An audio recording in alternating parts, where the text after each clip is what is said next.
ఇప్పుడు రేవంత్ రెడ్డి గారి పరిస్థితి ఎట్లా ఉందంటే ఓడ కింద ఏమన్నా ఓడకి ఏమంటారు ఆ ఓడ అక్కడ డిసిషన్ దాని తర్వాత బోడమల్ అనేది ఏముందో అట్లా నడుస్తూ ఉంది ఒక కాంగ్రెస్ ప్రభుత్వం. ఇప్పుడు నిరుద్యోగులు ఇదే నిరుద్యోగులను రెచ్చగొట్టి ఇక్కడ ఇదే ఇప్పుడు ఉన్నటువంటి వాళ్ళు బాలమూరి వెంకట అని చెప్పేసి ఉన్నాడు.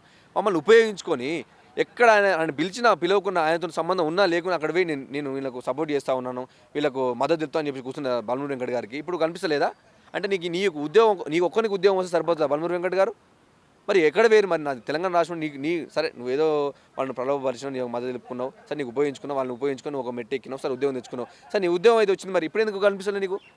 ఏది నేను నా దిల్సుకున్న జరుగుతున్నటువంటి జీవో నెంబర్ 46 అబ్బాయిలు ఎవరైతే నిరసన తెలపదలుచుకున్నారో వాళ్ళకి కనిపిస్తలేరా?